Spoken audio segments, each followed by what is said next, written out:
question about federal funding.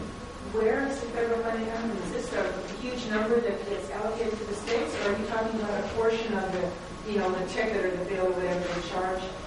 Could you explain that to me? Yeah, federal funding comes from your tax dollars and business tax dollars.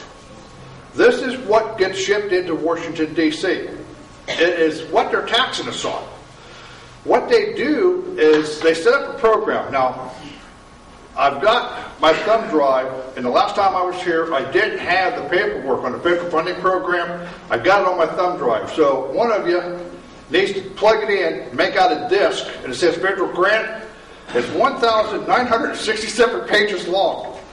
It sits here and it explains about the federal funding program. This is how my brother and I got into this, and this is how we started to discover the tax fraud. Because what Washington, D.C. does, the legislation or through an executive order, is what allows federal funding. When they set the guidelines down, it comes down to the governor of their state. The governor has to agree to the contract, to the treaty. Because what this is treaties that they're agreeing to. Child services, for instance. All right. Whenever child services comes in and applies for federal funding, the understanding of it is this. That federal funding first goes out to the family. It is to help you within your home. If you are in a depressed area, alcohol, drugs, whatever, someone turns you in. They are to come in and sit down and say, okay, we recognize you have a problem. We are here to help you. We don't want the kids hurt. We don't want the kids injured. We don't want them abused. What we're going to do is, because you're out of work, kids are sick, we're going to pay to have your kids taken care of down here at the health center. We are going to send you to school. We're going to educate you to get you a better education to get another job. That's what it's supposed to do. We're going to provide your family the necessary outpatient services, so to speak, to put your family back together. Whatever the dollar amount it takes to put your family back together is the original intent for the taxpayers' monies going into Washington, D.C. and coming back to the states in the form of federal funding to take care of the problems in the states, to put families back together on one issue. All right. Now, if you are in a rehab like alcohol, drugs, they are to come in. If the kids are in danger, remove them temporarily until you get rehabilitated. Once you get rehabilitated, you're supposed to put them back in your home. What they're doing is this. It's highly profitable to steal the children out of your home. Some states that we checked with in Ohio, I was up there working with a couple up there, they get $6,000 a month for every child that they steal out of your home. If they can cause this child to have a psychological problem, they get $30,000 a month. All right? Now, they put them into foster homes. The foster home, if they don't have the room, they need an extra bathroom, child service will come in and help build a bedroom and build a bathroom on their house. Now, they won't do it for you, but they're doing it for a foster care because now they get more federal funding because now they take them out to a foster care. This is where the problem's coming in. It's highly profitable. That's the same thing with the Highway Safety Act.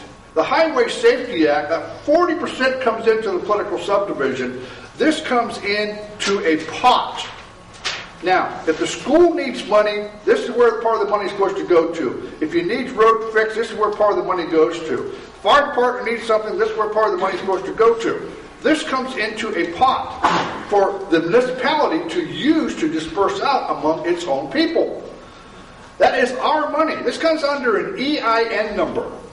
The EIN number is an employee identification number, or a TIN, which is tax identification number. The municipality has one, which is separate from the county. The county has one, which is separate from the state. The state has one, which is separate from the federal government. Now, we got 4 different jurisdictions: municipality, county, state, federal. We deal with 4 different types of jurisdictions here. Now, remember, the issue with these courts is jurisdiction. You're being pulled over by a county police officer who's going to take you into a municipal court. Can't do it. Not his jurisdiction. He is a county police officer. He can't bring you into a municipal court. He has to bring you into a county court. They can't run state statutes on you. They have to run municipal, if it's a municipal cop, they got to run municipal ordinances. If it's a county, they got to run county codes. They can't bring in, a county and a municipal officer cannot bring in a state code and then turn around and run you into a municipal court or into a county court. Wrong jurisdiction, wrong venue. In addition to being a foreign agent to you, and you're in the wrong court to begin with. There's only one court in the land that was ever authorized to hear administrative actions. The courts are administrative. There's no judicial provisions in their charters allowing for any judicial orders. The only court in the land allowed to hear administrative actions is the Court of Claims. And to get to the Court of Claims, you have to go through the Department of State and the head of the Department of State to authorize that action into the Court of Claims. All other courts, you're in the wrong court, and all other plaintiffs are failing to state a claim upon which relief can be granted. All right, you get a little ahead, but what we discovered within the last year, we did a class action lawsuit in 2006 and ran up to 2007. In December, end of December, first part of January of 2008, into 2007, we got a court order from the 10th Circuit Court out of Colorado. A group of us did a class action lawsuit against the court system, brought charges against them, and against the United States, and against other public officials. Of course, we got the 12b-6, we got the 11th Amendment. Whenever we got it from the 10th Circuit, they come back in and said they are corporate appellees, not public officials. Therefore, we cannot sue them. That's on my disc. That's on this. Everything I'm telling you is sitting on this little thing, so we're able to get some discs made up for you guys. Okay? Now, when that did that, my research team started getting into the research.